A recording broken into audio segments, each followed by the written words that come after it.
fun. Now the daddy took the T-bird away. Fun. Now the daddy took the T-bird away.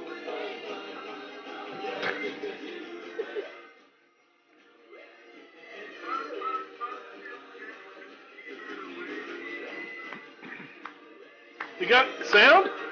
Hey, do we got sound, Linda? Hey, can you hear us? Hello. Woo! Chime in. Can you guys hear us now?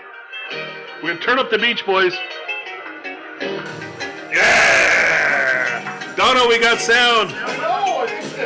Yay, Dono. All right. Now you know we've been rocking out here to the Beach Boys. It's all fun. Dono saved the day. Woo! All righty. Thank you for waiting and being patient here. Turn5.Live. Dono, we got sound. That would be me this time. Oh, hang on. That'd be me this time. His problem. I usually fuck that up, but tonight it was DJ Todd Lebroni here and DJ Everett over there behind the controls, making things work. That's the mighty magician Dono. We sure appreciate Dono's grandma tonight. She's got hearing aids that Dono let the batteries expire in, so she can't hear me yelling tonight. She can't hear the Beach Boys saying fun. We can smell meatloaf though. Meatloaf is bitching tonight. Tonight we had hot dog loaf. Hot dog loaf. We had hot dog loaf tonight. We had Kirkland's signature hot dogs tonight here in the basement. Cody Kirkland. That's a very good point. Put your headset on. I'm putting my headset on. Put on that teal. Put on that teal headset on. You guys called it purple and blue earlier. It's teal. No, purple it's and blue. teal. What'd you guys call it earlier? Greenish blue. Greenish blue. AKA teal. That's a Dono color for sure.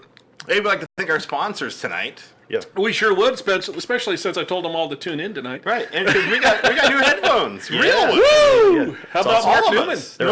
No more. You went from Spider-Man. I graduated. To other red. I'm not such a little now kid. you're like, I don't know. And you got an upgraded microphone. I'm special.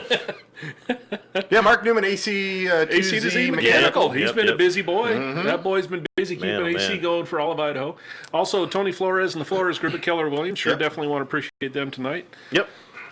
Neil Latham says we should just keep playing the Beach Boys. All right. Hey, we can do that too. We're going to do a medley. We can sing the Beach Boys. We aim to please. Well, she got her daddy's car. No, I can't sing. We also have FVP and our guys over there. Absolutely. Yes. And you got some Vape Fuel. www.vapes.com. Lion Tamer Beer Care. www.liontamerbeercare.com. Charmaine's Shop. Sharmaine's Lip Balm at Sharmaine Shop. Sharmaines.shop. And don't forget, when you want to cream your lips, don't get Royal Purple. In Todd's right pocket.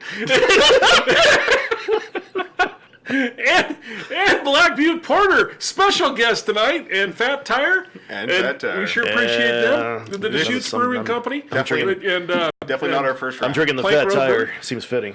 Yeah, well, gosh. I got a Fat Tire around my gut. That's about it.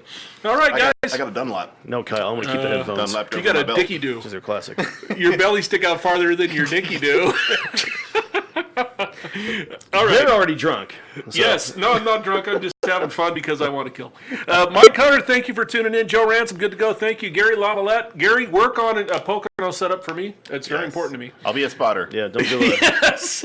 That's an inside iRacing thing. Just don't do a rubber. Don't do a rubber Wickens. That's all. Oh, God, no. We'll talk about that in a second. My God. Oh, you just put the whole kibosh on the whole fucking deal. Or, excuse me, the whole deal right there. You ruined it. You ruined it. I was having a good time. Hey, great we'll weekend get to that in a racing. second. Buzzkill McGee right there. Hey, I got to tell you, there was new ground broken tonight. Okay. You lost your virginity? Oh, never mind. Shut up. No, I for the first time, I think this year, other than Daytona, I sat down and watched a full NASCAR race yesterday. Oh, yeah. Granted, I had a little bit of a medical issue going on, so I could not go and partake at Meridian Speedway. But I sat from 4:30 because I didn't know it started that early, and I sat and watched the entire Bristol night race last night. There was a lot to watch. It was a great, from lap 2 on, it was a great night. That'd be lap 3, wouldn't it? Well, I don't care. Right in there. Everything happened at lap 2. Well, in lap like 187 or something like that was pretty good too. Yeah. But we'll get to that. Yes, we will. So we'll get to that. Shelby's fantastic, great, rewarding experience. Just knowing the person who won it or one down the Lucas Oil Modified Series this weekend. Very happy to call a friend at that. Haven't heard from him yet. We're trying to get him on the show tonight, but he is en route. And I guess last night, all three of us were split up. You stayed home last night. Dono was at Meridian. I was at Black Canyon Friday night, Saturday night. But Dono made his announcing debut Friday night. Black Canyon at Black Canyon Speedway. We'll talk about that in also. The dirt. Yeah, his announcing debut at a real track. A real live and a person track. Are you calling digital racing not real? Huh? Anyway, It's moving not on. real? No, apparently not. Well, that sucks. I have to get with Ray Partridge? Yeah, okay, I'll get with Ray. It's Ray's good stuff. dude. I like iRacing. It's good stuff. Right on. So, anyway. What else happened in the world? Yeah, so we're going to get into some national news here. Starting with the last great Coliseum, the Bristol Motor Speedway had a lot of action over 3 nights of racing, starting with the NASCAR Camping World Truck Series on Thursday night. Johnny Sauter redeemed himself from getting passed in the last lap at Michigan last weekend at Michigan. For basically screwing up at Michigan. And he won his 5th NASCAR Camping World Truck Series win of the year last Thursday night. Speaking of the truck race, DJ, you know what? They used to have, for a couple of years there, they had the truck race on Wednesday night. Right. And then they had Thursday where all the haulers would actually come and drive down Main Street. Oh, you do the show and everything. Yeah, the parade. Yeah. Down Main Street, Bristol, which is half Tennessee and half Virginia. And Right. it's if you haven't been there, it's a pretty cool place, right? it It's is. also the birthplace of bluegrass and country music and all that. Moonshining. Yeah, moonshine. Yeah, it's pretty much. But pretty cool deal. So they moved it back to Thursday this year, and I don't. Did they still do the hauler parade and all that? Oh, every track they do the hauler parade. You know. Did they do it through downtown Bristol like they did? I'm sure they did. Okay. Yeah, pretty sure they did. But That's every racetrack has that hauler parade. Have another one, Dono. Saved it. You are a clusterfuck tonight. I love you though. Yeah? Yeah. Yeah. It's really sweet. Friday night, NASCAR Xfinity. My 2 favorite drivers in the whole world. Kyle Larson wins. Christopher Bell finishes 2nd. That's it, baby, up here. Yeah. That's yeah. my 2 That's what I'm talking about. That's what I'm talking about. I like Bell. That's it. I like Yeah. Larson. I think they're- that's pretty freaking cool. And they're dirt guys. 1 and 2. Yeah, One that and was a two, great man. race. Those guys, whoever was in front was going to win that race.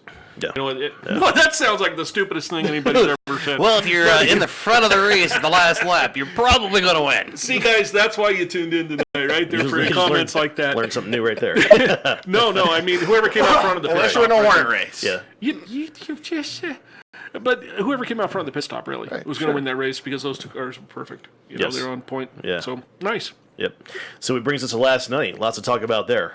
Let's first start off with Kurt Busch wins his first race since winning the Daytona 500 last year. Kyle Busch had an up and down night last night at Bristol. Let's start with the videotape here. Lap 2. Wait, Hang on. I'm looking. Hang on. Yep. There it Lap 2 coming out of turn 4. I'm He looking ran at out it. of talent coming out of 2. Yeah, I believe Best side- driver in the history side of the by planet. side. Just ask him. Oh wait, We have a YouTube commercial Hey, happening. YouTube commercial. Hey, that dog looks bitchin'. right? Who's the For chick? those of you who are interested, the movie Axel comes out June. No, I'm just kidding. You can skip the ad, by the way. There we go. Hey, shush it. Okay, here we Now I go. gotta do that. Now I gotta do that. Hey, Donald's Queuing definitely- it up. So he's side by side with Ryan Blaney coming out of turn 4. Hang on. He's got to slow put it on down. the deal there. I'm queuing. Merry I'm Christmas. queuing it up. Oh, that's a crunched up car. I'm queuing it up here. Oh, okay. Here we go. It really closed on Kyle Larson in 3 and 4. And I pile up in the middle. You should have hit him so much harder. That guy had him lined up in the door. You can't hit a guy in the door. You can't. It's poor etiquette. How much money can we raise to have him That's in the door? Demolition Derby rules. That's not true. That's a bad way to say that. Is this NAS Bombers? Yeah. So they're going to show a replay here, I believe, in the next 30 seconds, I hope. I believe they are. I'll just keep watching all night. But, Don't matter. Lap 2, yes. Yeah. With Ryan Blaney coming I out like of turn Bubba 4. Wallace. That's Bubba. Man, I felt bad for Bubba. I know. I love Bubba. Because he's a Bubba. Right, I mean, anybody who goes by the name Bubba, welcome to freaking NASCAR. Yeah. Speaking of guys that need to get a different ride, how about Allmendinger? He needs to go away. He needs to be sponsored by, what was Mark Martin's old Look at sponsor? this guy. 99's Viagra. Viagra? Allmendinger. Allmendinger? Or Almonds of America or something. Hey, wait. Blue Diamond Allmendinger. So I've never even seen a white M&M. What are they full of? Oh, white chocolate. Cocaine? So here we go. Here's the replay. Here we go. He looks like he Right? He's gonna. is It's, in no man's land. yeah, there. actually, the car Lost the nose. twitched. The car twitched there, and Yep.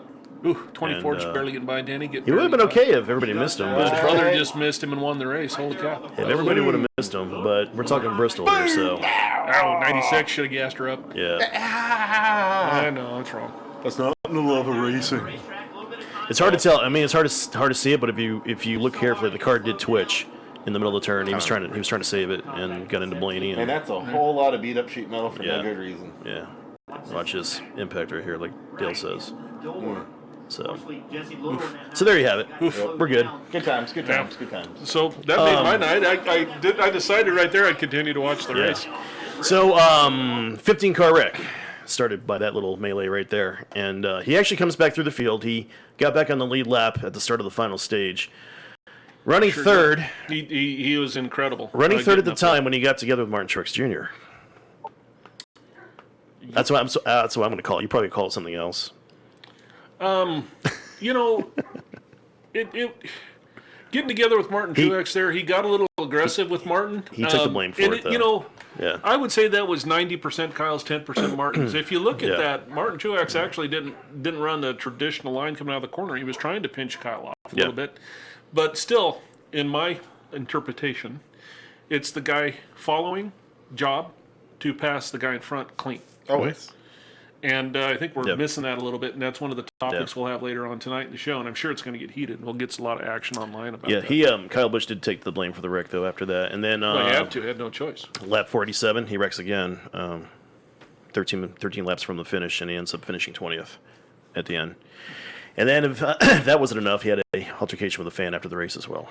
So Yeah, that was sad to read about. yeah, You know, it's weird. Here's a guy that you know, in many forums out in the world, there's people like him that don't have a camera in their face all the time. He's extremely good at his craft. Oh, yeah. But he's got some personality quirks that aren't susceptible to having a camera in your face. And he's been that way since day one. He doesn't like the spotlight, therefore he lashes out at it. I don't think he likes the attention. No. Not everybody can be a Richard Petty and sign every autograph for every fan until they're done. Yeah. Not everybody can do that. My personal belief is that he's not handled it right, and he's not had anybody help him guide it, into that correctly. I lash out at him because, one, I think his attitude towards a lot of his peers and the people in the press have really been subpar efforts, and his unwillingness to accept some of his actions as detrimental have been my real problem, I guess, with him. So. Yeah. I can definitely drive. Hendrick got rid of him. He didn't leave Hendrick. Hendrick got rid of him because he would not learn. He would not become a sponsor-friendly driver. He would not do that. Hendrick was on top of their game and said, I'll pick anybody else I want. Right. Yeah. With the level that they're at in the Cup Series there, I can't see why a person like Busch, who has the issues that he has with the news, the paparazzi, everyone in your face trying to get that quote and that image, to have one or two people whose job it is to keep him from saying really stupid shit and doing something, and especially at a racetrack, and especially on a not good day. Yeah. Right. He has to have 2 or 3 people who just surround him, like, you know what, not today, not right now, can't do it. yeah.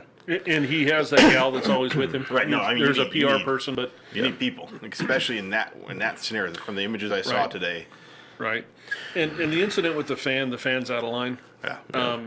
That's a private area. If you notice, they were all badged up and everything. There's a private area there where they shuttle underneath the track, or outside the track, to get out. They have golf carts that shuttle them. If you notice, his PR person had there on the golf cart. Kyle got out, and somebody said something stupid, and he walked over to him to confront him. Yeah. He should have been bigger than that. The fan shouldn't have been there. Walk away. The fan shouldn't have credentials if he was going to be that way. Yeah. But that fan had to have credentials to be there, so he was probably a sponsor or somebody that was elite to get a badge for that place, because that's not somewhere you go. I've been lucky enough to been to a few races with Toyota, and I've sat in Brian Vickers' hauler with him and had discussions. Sat in his motorhome with him in the private, talking about stuff for, me and 3 or 4 other people. Those badges that we got those days, I was lucky to even see one, let alone get one wrapped around my neck. And getting those private areas. So just to have an area like that where Kyle Busch could get accosted, that person doesn't need to ever come back to a NASCAR race. Right. He doesn't need to be mouthing off. That's true. Yeah. But at the same time, Kyle's got to be high road. Right, and he's got to know that he has the issues and accept the paid for help. The power of Christ compels you. The power of Christ compels you. You guys don't know. You guys don't know the Exorcist references. I'm too old. Well, of course, sorry. here I am thinking of the opposite side of that, where she's got the crucifix. Yeah. Man. Bouncing around the bed, yeah. Before we leave the Monster Energy Cup Series, Yes. we've got 2 races left after last night before we start the playoffs. The way the playoffs work, you win during the regular season, you're automatically into the lost first. interest already. If you win a race during the regular season, you're automatically into the first round of the playoffs. Last night, with Kurt Busch winning, that's the 9th different winner of the season. So 9 guys are automatically in the first round of the playoffs. They take 16. So that means with 2 races left, we're going to have 6 or 7 drivers battling it out for points, which is quite different than years past when we had maybe 3 or 4 drivers battling it out for points getting in the first round of playoffs. So I'm just so an interesting observation. over that. Moving on. Other chase concepts. Yeah. I want to know more about Brian France and getting him all covered Right? up. I'm like, where's that news? Can we get him online? Let's call Brian. I think Will he I respond have to Dennis our... Huth's cell phone number, which was his mentor from ASA. I doubt that phone Where's number. Humphrey? He Let's get probably all didn't the make his payment. Other NASCAR news, Elliott Sadler going to be calling it a career after this year. Who? A good, Elliott yeah, Sadler, give him a driver for good career. Junior Motorsports in the Xfinity A Series. good career. Get the guy. No, nice you- guy. Yeah, Sadler's 16, awesome. 16 Great years. personality. Yeah. 16 years in the Cup Series with 3 wins and 21 years in the Xfinity Series with 13 wins. Casey Kane also says he's going to step away. I'm not sure. Did he say he was going to retire? I think he just said he's going to. He's going to get away from Cup. Take a Yeah. break. Time. Yeah. He wants to go run dirt. Driver for the number 95 Levine Family Racing. Yeah. 18 wins in 15 years of Cup racing. Most of them with Ray Abraham as a crew chief. Right. He didn't excel very much at Hendrick He had 2 or 3 years there where he was just on fire. with the Dodge car. Yeah. with the With nine. Abraham.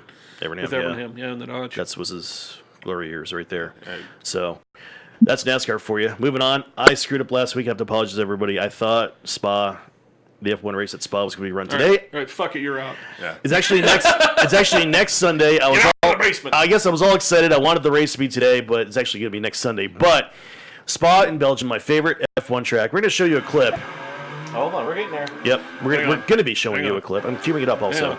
We're queuing it. I'm queuing. We're going to be showing you a clip. I'm going to show you why this is my favorite track of all the F1 circuits. Lewis Hamilton's 2017 pole-winning lap last year.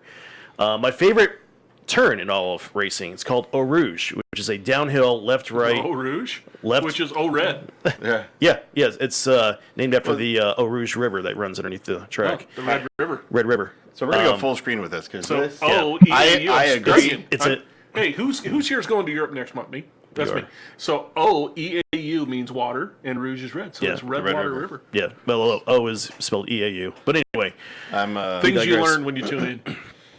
Lewis Hamilton's pole-winning lap from last year. My favorite turn of all of motorsports is called Eau Rouge. It's a downhill, uphill, left, right, left, 200 mile an hour, close to 200 mile an hour turn. And you can see Lewis Hamilton going down the front straightaway here. He's going to make the right-hand turn to the hairpin.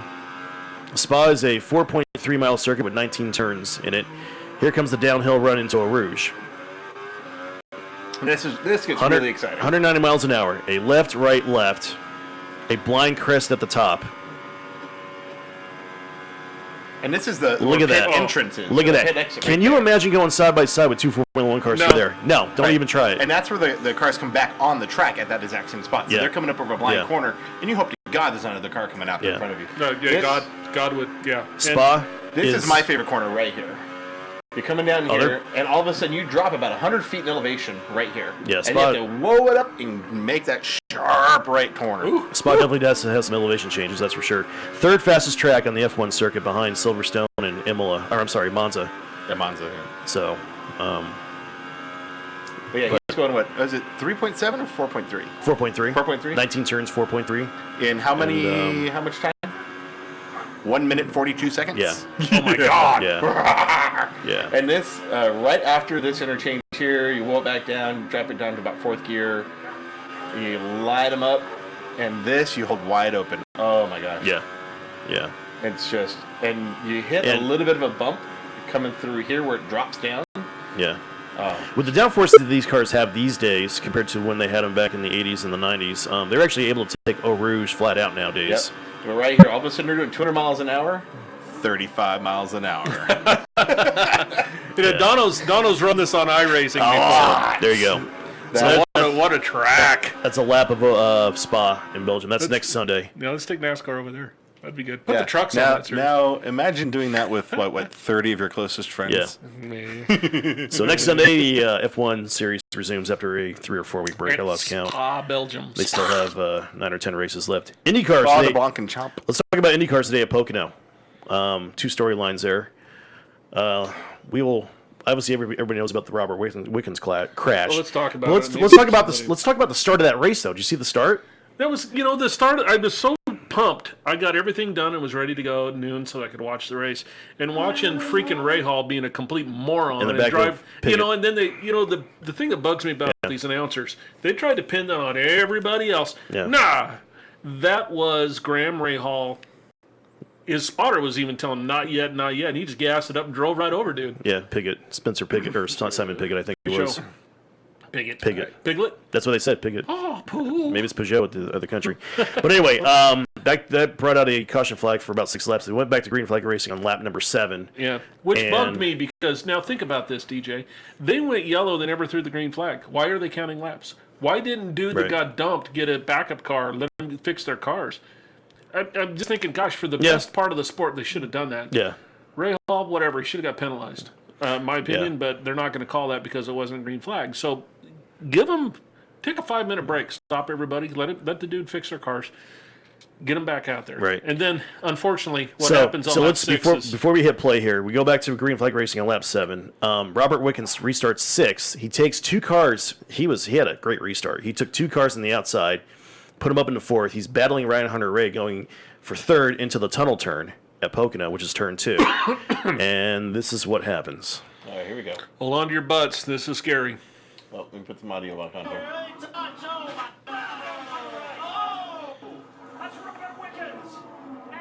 That is terrifying. Yeah. So 29 years old from Canada, driving for Schmidt, Peterson Motorsports. That's Sam Schmidt. Yeah, former driver Sam Schmidt. I think we got a slow-mo here right after this. Yeah, there's Ryan Hunter-Reay. Ryan Hunter-Reay asking, what happened? He asked his spotter, do you see what happened? Yeah, you should have been looking at your left side there, unit. Yeah, there was a lot of talk about that. Michael Andretti, who was the car owner for Ryan Hunter-Reay, said that Robert Wickens should have backed out of it on lap 6 and not be as aggressive, but Look at that. That just... look at that. I was able to, I had this on my DVR at home and I went frame by frame. There's a time in there when their head sticks way out of the cowl, probably about 14 inches or so. His head was below the cowl, and I thought his head wasn't there anymore.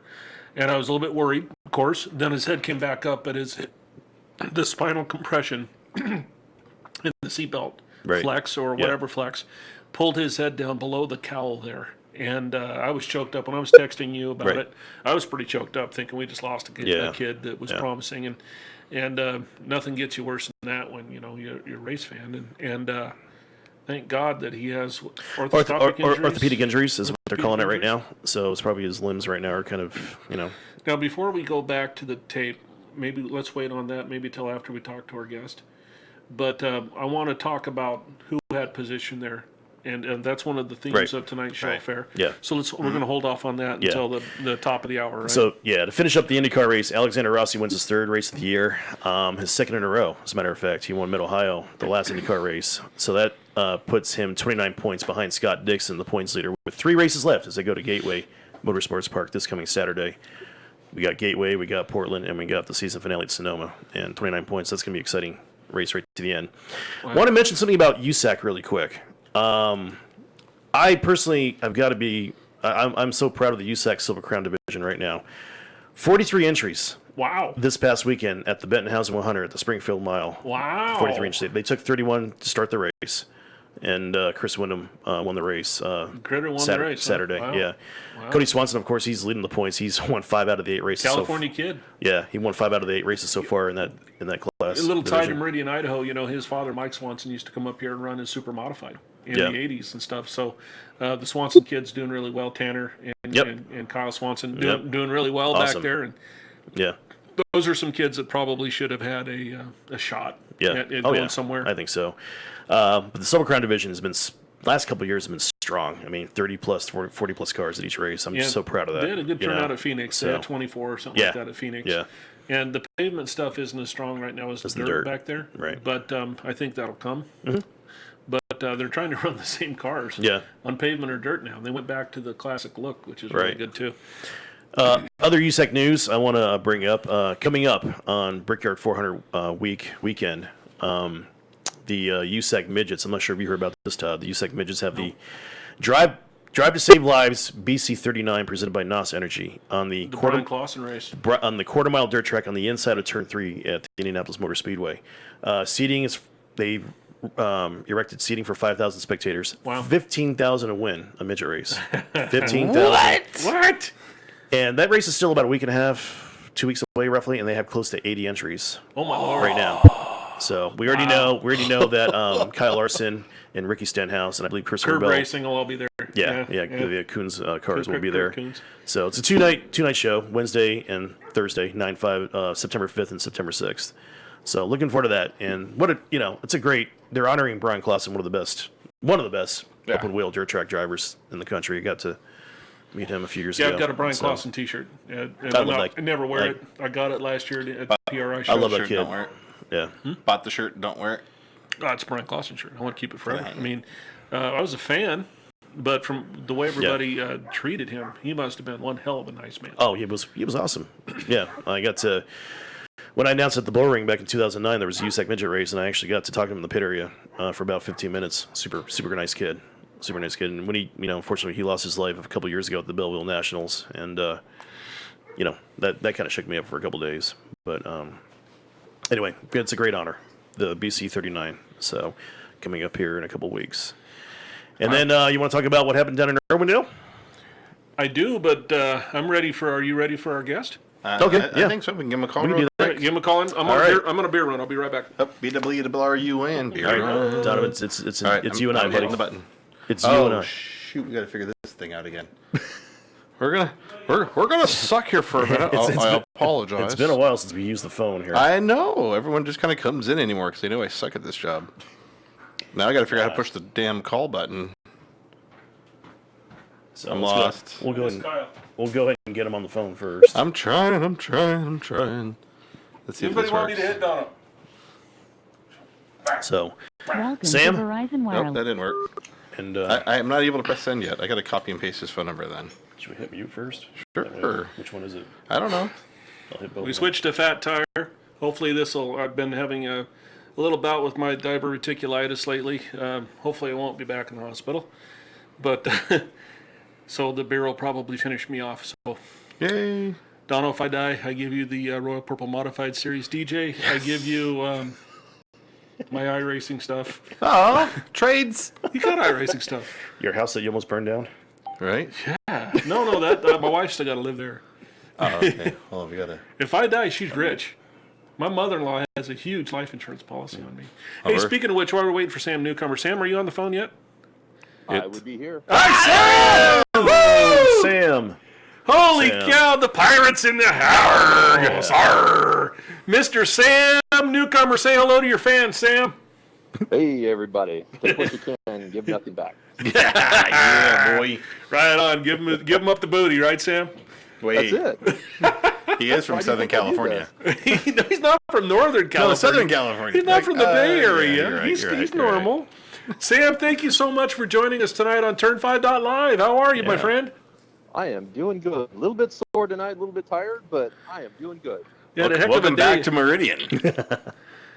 Thank you. I appreciate it. It's such an awesome little track. I mean, I've run lots of tracks, but the fans here and the drivers here and the people I've been running with are just freaking awesome. I am having such a blast doing this. Yeah, you and your wife, Michelle, and Sam Jr. are three of the nicest people I've had the pleasure to meet in the last 5 or 10 years. Thank you so much for moving to our community. You're one of the folks that we allow in from California because we don't allow them all in. Anybody that knows me knows I'm not a big fan of immigrants from California boy, to Idaho. That's like 2/3 of the show right Wow, there. he just opened up a can of worms there. Like I At said, this point, 3/4 of the show. The wife's from up here, so she's already been here. I'm the only one that's an original. so fuck right off. Okay, whatever. But you keep telling me you're not a Californian. I know, I grew up military. Da! That's your cover. I'm going to go shut the refrigerator because it's beeping at us. It's just cooling the house down. It helps out. All right, Sam. Oh, good gravy. Hey. So, Sam, the first time I met you was probably 2002, 2001, something like that. 2002, I came up here, and just on a whim, because Michelle's family's from up here, so I came up to bring the Pro 4 up and just kind of play and got to meet everybody. Right on. He came up here with his Pro 4 from Southern California and flat kicked our butts. I think you won that night, didn't you? No, I ended up, I think, 4th or 5th, because in practice, Meridian used to have a small divot going into 3, and I whacked the oil pan because my car was so low, and I knocked a hole in my oil pan. I beat you that night? A bunch of drivers helped me out. We ended up duct taping a tampon to the bottom of my oil pan so I could run the main event. The cornerstone of any good toolbox is a tampon, of whatever course. works. Absolutely. Whoa. What the hell did I just walk back into? I was a little late to the game. So you're saying I beat you that night, because I would have finished in the top 4 probably. I probably wouldn't have won, but I probably finished in the top 4. Good. Well, Sam, it was fun having you back then. I remember you remarking to us how much fun it was coming up at Meridian Speedway. Now, Michelle is from Emmett, right? Or she from our area? Yeah, she grew up in Adrian, Right. Adrian, Oregon. Yeah. And Yo, her Adrian. father's building a new house out in Fruitland. He's from Greenleaf, so yeah, they've been up here for a while. All my family's from Southern California, and they're all gone now, so it was just us, and decided to pick up stakes. And as soon as my doctor says that I'm clean and I can go away, I'm putting California in the rear view. Those of you that don't know Sam as well as us here on the board, Sam is a cancer survivor, and he's going through some, he's just beating it right now, kicking its butt. He's just finishing up some chemo. So we all wish him the best. Let's give Sam the clap for kicking cancer's ass. All right, you got the clap tonight, Sam. Right on. It was not one thing; it's another. Sam, sorry. They told me I had the clap. Speaking to your doc, speaking about doctors, I guess Southern California. that's Southern California. So as we talk to our friend Sam, how many race cars do you own? Sorry. There we go. I've queued up your video here, Sam. Sam, how many race cars you got right now that are ready to race? How many do you own? How many do I own, or how many are ready to race? That's a big difference. Well, give us both. Right now, I've got my late model that's actually race ready, but I'm getting ready to pull the body off and change it over to a Royal Purple Modified. Woo! Run my street stock, which is one of the funnest cars I've probably ever driven in my life. And that's you're running with the Claimers right now, right? You're running with the Claimers. Yep. I've got a mini stock that the boy was going to go into, but I want to give him a little bit more seat time before I inflict him on the world. So we're going to pick up a Hornet for him to play with, and anybody else who wants to play. You know, his family's probably going to drive it. I got a quarter-mile car that I'm building for the wife right now because she likes drag racing. She can think straight. I can only think straight. Well, that'd be fun. What else do I have? Oh, I got a Bandolero, but nobody races those anymore. That's true. Bandolero, Crashaleros, yeah. Well, awesome. So you got a bunch of race cars. Well, it's a pleasure to have you here. Let's talk about the differences. Primarily in California, you were racing at the Orange Show Speedway, and I imagine occasionally at Irwindale, right? Yeah. My main tracks down there, Orange Show was my home track, and then I would go up to the Bull Ring in Vegas and Nice. Irwindale, the half mile at Irwindale.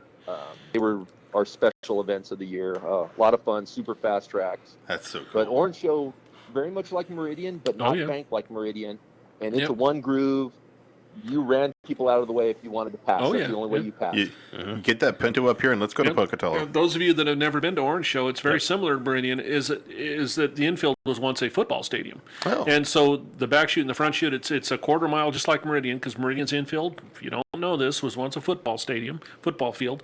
So they're a quarter mile designed like a running track is on the outside of a football field. So Orange Show right in the middle of San Bernardino. Can't get any more downtown than that. About 10 years Just like ago, Meridian. 10 years ago, they threw dirt on it for Yeah, they it threw used dirt to on it be for 1 year. San Bernardino University's track and field. When my dad raced there in the past, they used to have telephone poles lining the infield, and they still had the goalposts on either side.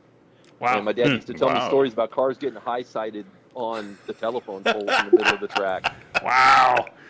Wow. Interesting place. San Bernardino, and they're very similar to Meridian down there. A lot of history out of that racetrack. Of course, a good friend of ours in common, Eddie Secord, and yourself raced down there side by side for years. Yep. I watched Kevin Harvick in one of his rookie years in a Southwest Tour cars. In fact, I still have the program at my house of Kevin Harvick when he was just a kid. I was down there when Kurt Busch came down and ran I guess we call them pro trucks now, before they were real popular. He ran down there when he was just a kid. So, yeah, I've seen a lot of greats come through there. That's awesome. Wow. And it's called Orange Show Speedway because it's the National Orange Show showgrounds. It's like the fairgrounds for that county down there. Yes. Kind of interesting place. So we went down and ran the right Nationals. In the middle of a giant, there was literally hundreds of acres of orange groves. And the Orange Show Speedway, that's what it was named for. Wow. You know, Sam, I got to ask you a question. Chad Barker actually mentioned a racetrack name that I've been to many times. Have you ever raced at the Sauga Speedway as well? I didn't. It closed just before I started getting back into it, but my dad used to race there. And he used to complain so much about that place because it was a paperclip. 1 and 2 was a little bitty track, and 3 and 4 were wide, but it was actually off camber. It leaned away from the racetrack, from the center. Oh, that would be. My dad hated that place. That was the bane of his existence. That's the he wrecked more cars in that place. That's the track where Ron Hornaday broke his, broken at racing. Absolutely. Right there. Absolutely. So. And a good friend of mine, Mr. Garrett Doyle, his friend Art Barocas, worked on Ron Hornaday's. You know Art? You might know Art, Sam. I'm not sure. Art Barocas actually lives in Ron Hornaday's old house and bought it from Hornaday. Palmdale. So, in Victory Circle and all that kind of connection there.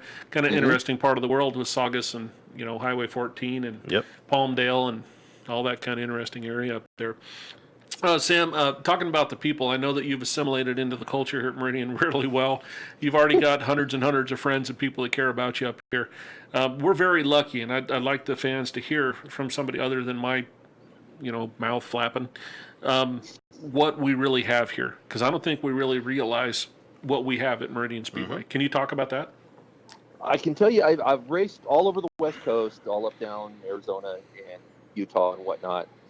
And Meridian is really, I've found, very special because as other tracks are losing fan base, tracks are, the stands aren't as full as they used to be and whatnot, Meridian is the exact opposite. I have not raced in front of bigger crowds than I have the last few races at Meridian. The people are super great. The drivers get along well, like at Orange Show. And I love my guys at Orange Show. But they're all very secretive. They don't really help each other because they don't want to give anybody an edge. Up here, like last night, Phenopolis in the 21, he came over and, hey, what tire pressures you running? And I told him, he goes, oh, no, you want to run this. And he sped me up almost a tenth and a half a lap than what I was at to be better. So the fans up here are just super awesome. At the end of the night, old days Orange Show, that's what we look forward to. They'd open the gates, the fans would come through. And that was the best part. And they've kind of gone away from that. But up here, I look forward. That's the best part of the night. The fans come down. I get to hand out pictures and hand out candy. And the fans line up to get autographs and whatnot. It's great. Yeah, we're blessed. And, one thing we forgot to talk about last weekend is that right on the other side of the valley, and you pass it every day going over to Emmett, Firebird. You know how blessed, Garrett tells me this quite a bit, how blessed we are to have Firebird and Meridian in the same town. We have no idea how lucky we are. And that's one of the reasons that Turn5.Live exists, is so that we can keep this going, fair? We're trying to build that interest and get that next generation out. And so that's our end goal of this whole thing, is to promote racing on a local basis, right? Yeah. Oh, yeah. Yeah, I'm actually probably not 10, maybe 15 minutes away from Firebird. I drive past it going into town all the time, and I can't wait. Well, my wife can't wait to play there. We're going to do the Night Thunder and whatnot, the street drags and whatnot. She loves doing that stuff. So I'm super excited for that. Yeah, I can't wait. Let me know when she's going out. And Sam also is actually, he really likes to give back to the community as well. He's helped me out on a couple of field trips at the Speedway about a month ago. A couple of them. So he was, he loved talking to the kids. Him and Michelle came out and talked to the kids and just fell right into place. So I want to thank Sam for that as well. I love doing that. When they put the call out for the bikes for donation for Meridian, I jumped right on that, and I kind of pushed a few other drivers and hey, you need to match us here. Let's go. Because without the fans, without the people and the community support, we don't exist. I mean, we race for ourselves because that's what we want to do. But in the end, we got to put on a show because that's what brings the fans in the stands. Wow. Yep. A cool perspective, Sam. Yeah. Appreciate you very much, man. Blessed to have you up here and to come and play with us. Yeah. Oh, And no. it just I've makes totally got Birdie everybody even better. snowballed. They all think I'm a nice person, and they're totally far off. I, for the record, I never said you were a nice person. I said we were fortunate to have you. If you're not a little screwed up, Sam, I got no use for you. So that's good. Nice people don't put on shows. You know, Kyle Latham's talking online about the time we went all the way down to the Nationals down there in San Bernardino. And gosh, there must have been 40 Pro 4s. We went down there that night. And there's so many memories that we built there. Kyle was probably, I don't know, 12. Kyle was a complete pain in the ass at that part of his life, right? And Neil was probably Different than 17, 18. No, he's better now, a little bit. He gets angrier now. But back then it was like, oh, Jesus Christ, Todd, you want to do this? So when Kyle came down this, and Kyle's a good kid, right? We like Kyle. He was the youngest, so we gave him some shit. That night we stayed at this Motel 6 in San Bernardino. It was a piece of shit. Over by the hospital, a little bit south of the racetrack there, Sam. Wow, you stayed at that hotel? We had to. There was no other place to stay. So I pull up right in front of the office, and I'm like, all right, we have an open trailer, and all my shit's in the back of my Toyota Tundra, and we got an open trailer with the race car in the back.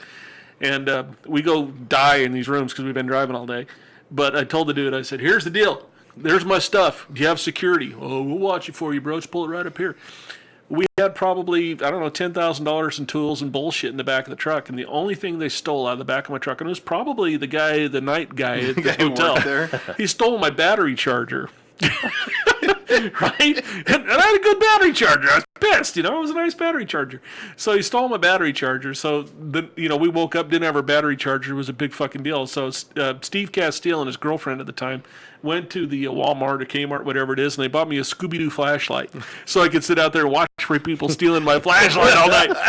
Okay, this is a true story. I still have the Scooby-Doo flashlight from that trip, and that had to be 2001, 2002, something like that. A long time ago. There's one of our old-time stories, if anybody cares. I remember that race. Yeah, we won the B main, and God, we slaved. We blew a motor. I remember one thing I remember about that race was Niels Hansen, who's got some bucks. Kurt Madsen was driving for him, and he's out there in the infield trying to put his car on the trailer. And he's out there. He's got his rear ends all cooking sideways because I got in a wreck and they just pushed the car in the infield. He's out there with the Sawzall cutting Penske shocks in half so he can mount his car and put it in the trailer because he just didn't give a shit at that point.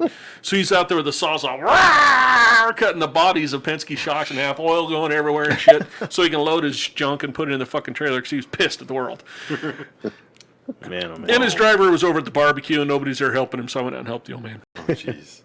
I think we got a clip of Sam right here. No, Sam, I queued up your video. Of all right, let's watch some Sam. Got you got the video you shared up.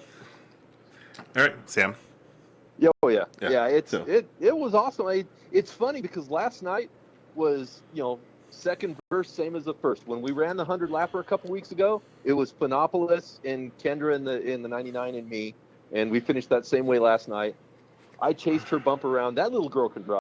Right. I threw it's in her everything jeans. I had to try and catch her, and I'd reel her in a little bit. She'd run away from me. I'd reel her in a little bit. Awesome people. I had so much fun racing with these guys. I would take a third place having fun with all these people any day. Well, no, I'm not going to say over a win because I'd love a win. But, right. But a walk-away win versus a competitive third? I can't stand it. Yeah. I'll happily do a competitive third versus a walk-away win. Yes. Push the button. Let's see. Okay, well, I'm gonna queue up your little 3-minute video you shared of Phonopolis and Tyler getting together. Oh. So we're gonna show that here real quick if you guys are watching the screens. Watch the screen, guys. Everybody pay attention. Look, and if you remember it and you got it in your mind here, push and play. So you're watching. You got Kendra on the high side. In front of her is her brother Taylor. You got the 21 and the 20 right in front of you. And these guys, that was a phenomenal race. The whole Claimer Stock main event. Oh, yeah. But Josh, right there, they got together. Josh turns it sideways. Taylor almost hits the wall. Just saves it, woes it down enough. And it stayed green. And the 20 car cut you off. You had him beat. Wow. You almost dirt tracked it there in 1 and 2 with the 20 car on your high side. Wow. That's pretty Yeah, good. Good stuff. let them kind of the 20 and I forget who was driving the 20. Awesome cat, and Kendra took Preston off. Henderson. I thought I could run them down. And there was a couple times I passed in the grass that I think the 20s may be a little irritated with me because I bombed these guys. But it was awesome. Did. You were all.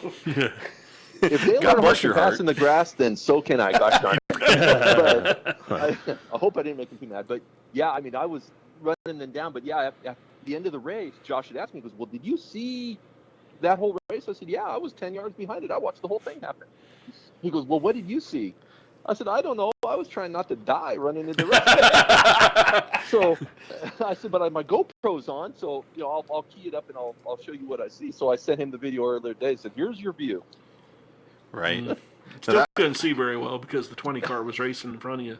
Yeah, but no, that was I was sitting in 3, just you know how Todd makes fun of me because I sit 2-3 rows up off the walkway, but it allows me to look right into the driver's windows and watch the hand movements. And I was watching Phenopoulos and Taylor, and Taylor was he held that line. He had his tires on those white lines, and he didn't give an inch at no point on that backstretch. And Phenopoulos just kept go a little higher. Go a little higher. Intimidation. Go a little higher. And at no point did he move. And I was like, okay, now they hit. And just watching them, and both of them went wild and crazy. Of course, Taylor almost got the water barrels and was inches off that concrete. But Yeah, man, he was close. that was exciting to watch. Yeah. And I I give inside the car. I give props to Taylor almost every week when I watch him run. Hell of a driver. Kid has balls. Oh, yeah. And he wasn't intimidated at She all. does. It's going to be When interesting to that see whole the next. thing was happening, Kendra never lifted. No, her Kendra phone. was she drove She the was pants. on it and gone. Her brother went high and she's like, I'll go low. I got this. We're going 3 wide right now. She saw the opening and she punched it. What's going to be interesting is the next time the 99 and the 21 are side by side, what's going on? Yeah. Or 96 and 96, 21 are side by Yeah. side. What's going on? Yep. Sam, thank you Good very stuff. much for joining us tonight, man. You are a good friend. Got to have you and Michelle over for barbecue. Yep. It's coming. Yep. You helped me out in Twin Falls when I was in a pinch there with the Royal Purple Modified Series. Couldn't ask for better help. That was a lot of fun. Yeah. DJ and I really Yep. appreciate it. Dono was Oh, yeah. racing his Anytime mini you stock. guys need anything from me, I'm more than happy to help out. I love doing it. We talked about that Same with all you yesterday. guys. Yeah. Give our When you hear, What? What are you fucking talking about? he said whenever anybody needs anything, give him a call.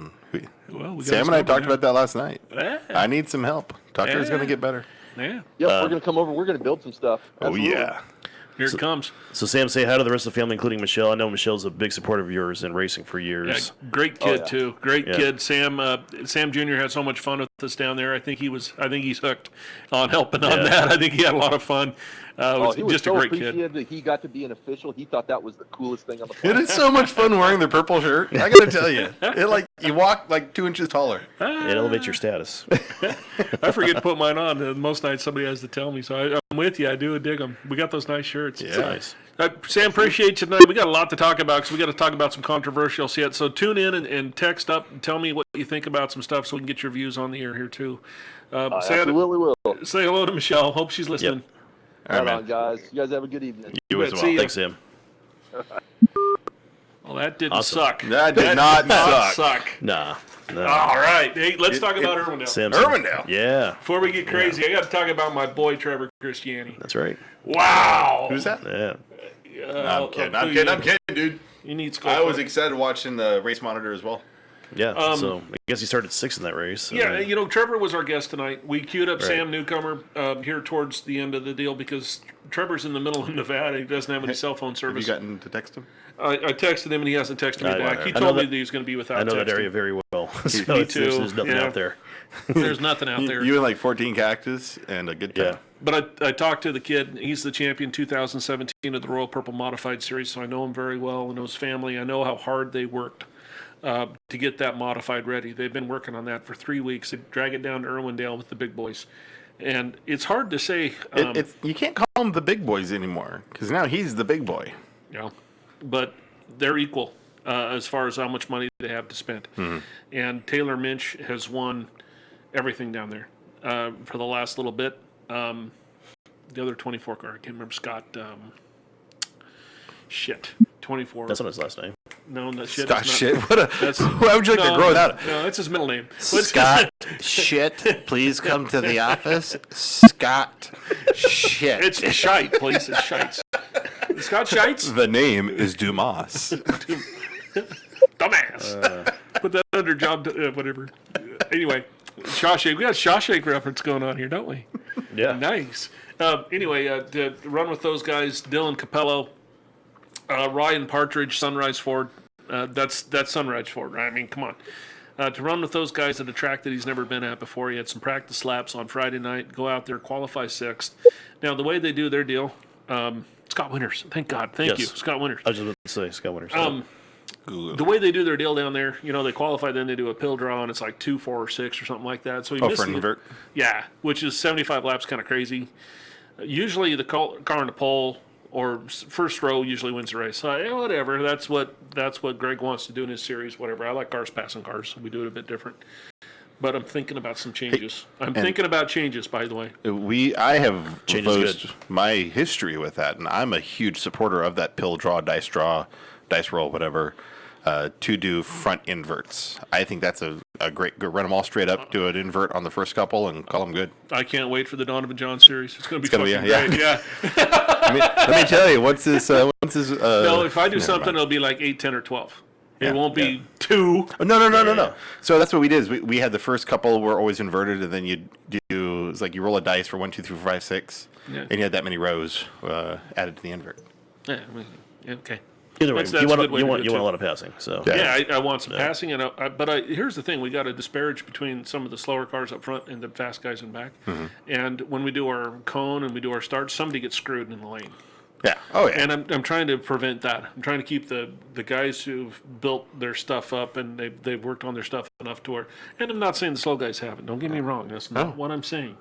The guys who are maybe having an off night, whatever, need some experience, whatever the case may be, don't mess up the whole main event. I do like you do have the rule written in for you have to be so much off 1 second fourth off fourth quick. It used to be 8th, and then it was 6th. Now it's 4th, but we still haven't had any problems this year. We have nobody miss the invert. No, for the most part, except for you got a couple of cars who are right there. Yeah, you need to really seriously look at. But beyond that, man, basically what you have of 1st through 10th, 12th. Fantastic speeds. Yeah, and it's something we're going to look at. It's not going to be right away. It'll be this winter, and we'll ask everybody's opinion, and we'll go there. But going back to Irwindale? Going back to Irwindale, so he started 6th. He qualified 6th, started 6th. That means he had to go past the 5 fastest cars there. Which is no easy feat. And he did. He did it. That car was just as fast lap 75 as it was lap 25. And one of his fastest laps of the night was the last lap. Margin of victory is 1.1 seconds over Taylor Minch. So he ran him down past him, and ran down winners and passed winners, and they were working traffic at the time. Incredible drive. We all know how talented Trevor is. We all feel that he could go in as far as somebody could take him. He would go all the way there. Yeah, if he's got the ride and the equipment, he's there. Yeah, there's a few of them around. There's a few of them in our series that are that way, and a bunch actually that I know of. I think Brian Wharf could do that. Yeah, I'm not going to single anybody out, but Trevor proved it last night that, in our series I'm talking about. But in Brian Wharf could do that. I think Johnny Giesler could do that. I think Sierra Jackson, Riley Roberts can do that. Riley Rogers can. I think you put him in any equipment, it's equal to anyone, and he's going to be there. Well, let's get him to the top. Right. Let's get him to the top in the area, and we'll see what happens. But he has definitely the ability so far. Yep. Absolutely. And I was talking, I think, with you and a couple other guys a couple of weeks ago between Riley, Trevor. Travis Anderson, God, I wish he'd get behind the wheel again here. He was my favorite. He was my Mark Martin. I mean, he'd win everything without wrecking anything. Yes, I mean, but Geezer, same along thing. that line, when you say Travis, I think Terry Lawrence, he's one of the best go-kart racers in the world, and he's from Nampa, and nobody talks about him. He's one of the best in the world. He's won that championship like several times. Yeah. And anyway, we don't. I'm going to talk about here in a little bit when we talk about Black Canyon, because he was with Black Canyon Saturday night. So and so we've got a handful of guys here, with Trevor definitely included in that conversation, of people who, if given the equipment to be side by side with the best you talk about in the nation, they'll hold their own. Right. That race last night, Trevor took off and won that race. Was a huge statement for that team. I know Don and Luann Newman were ecstatic. They had to be with winning that race. That's why Don built that team, was to go run those big races and win them. Yeah. He doesn't like to run second or fifth. But you got the right wheelman in there. Yes. And Danny is an incredible setup guy. Yeah. We've got some geniuses in this town. Moyne Wharf, Danny Christian. Our racing runs so deep. And you give them credit. Mm-hmm. They deserve every stinking ounce of credit that they deserve, how hard they work. It was good to see it pay off for them. I was sitting on the edge of my couch last night screaming every lap. My wife's like coming out of the bedroom. What are you yelling at? Trevor's leading! Trevor's leading! And it was just cool. I was just awesome. watching Aubrey's video of it and how happy she was. You know, they're getting married here in a week or two. And Is it that soon? yeah, Wow. good for those Holy kids. Yeah, crap. there's two kids very much in love. If very, there's very two people perfect who for are each other. sickeningly beautiful together, Yeah. you just want to like stab your eyes with shards of glass. Well, You're we like, got- stop it. Sierra and Johnny similar. Yeah, that's true, too. Yeah. They're very similar. Yeah. And they raced, of course, at the Daffodil Cup up in Victoria. We'll talk about that here in a little bit. But fantastic. Hats off to Trevor. So our unsung hero of the weekend, I'd like to give it up for Trevor Christiani, Danny Christiani, Troy Furman, the spotter, and I like all Troy. of the Christiani Motorsports Bar D Racing group that went down to California and kicked some major ass. So let's give them a clap. That's a huge, huge win for a local competitor. I think Troy's my favorite in the spotter stand because he's so damn stoic. He's a He just statue. stands. Yeah, he just- Until something really riles him up, he's just a rock standing in the corner. if he gets riled up, you deserved it. You earned it. I mean, when Troy comes down and grabs him and goes, "Hey, he's right," and I'm going, "Yeah, you're right. We fucked up. We move on." You know, he goes, "Okay, as long as you know, yeah, it was our bad." You know, Troy's man. pretty accurate on that kind of stuff. Good so, stuff. Yeah, fantastic race stuff. last night. So anyway, that's Yeah. that's the regional thing that happened. I want to also Yeah. shout out big props last night. Great modified race in Salt Lake City. Oh, yes. The 20 competitors Yeah. come out. 19 started the main. Zach Webster. Zachary Webster, what a great drive. And if Yeah. you watch that race, his brother Jeff was right there and spun out got some contact with Lynn Hardy, it looked like. I couldn't really tell in the video, and somebody can correct me if I'm wrong. But it looked like Lynn Hardy, Jeff Webster, or Zachary Webster, Jeff Webster, Lynn Hardy, and Michael Haddenham were basically in the trophy dash with about 10 to go. And Lynn got turned. It looked like maybe Jeff got into him a little bit. Then they went green with 9 laps to go, and the battle between Haddenham and Webster was insane. Zachary got on the inside of him in turn 1 on the last lap. Michael was trying really hard on the outside and ended up looping it in 4 coming to the checkers. And that's a huge, huge points win down Right. there, because that points championship down there is going to be very tight. Pretty close, sounds like. Yes, and Zach's a long-time Royal Purple Modified Series, many-time winner and competitor, good friends. So it was a big hats off to them guys. Yeah. So Awesome. that's all I got to say about Modifieds. Moving on. Donovan. Abe Carter won in Magic. Yep, we'll talk about that also here when we Okay. go through some more results here. But first off, Donovan made your debut announcing at Black did. Canyon. You know, I I did. don't know how long it takes. I did send you the video when You I did? took. Yep. I'm not sure. No, if you, no, we're gonna do you're that. not gonna. We're All right, I'll just put it on my Facebook while everybody can watch it there. Anyway, It was fun. Yeah, it was. As much fun as I thought it was going to be, and exciting, and having to watch and to talk about what was going on was a challenge. Having to learn all the car numbers and names. Right. And I couldn't wear my glasses because I couldn't read the paper, but without my glasses on, I couldn't see the cars. So it was like a guess and check half the time. there's much more to it than just talking into a microphone. There's a lot of pre-preparation involved. You know, you got to do your homework, go walk the pit area. Cars. Ours. Yeah, walk the pit area, talk to the drivers, like you came with me, you know, and a lot of preparation involved. So I think he learned some. I think he learned some things, and he had a good time. He did pretty hats good. off. Yeah, he did pretty good. It was wonderful to have that experience and to see what it's like on that backside. You're like, why are you talking about that? That's dumb. Didn't you see that? Yeah, no. Got a bunch of that coming up here, don't we? That's the second half of the show tonight. And, So I'm not preluding to anything here. Armchair racer, what? yeah.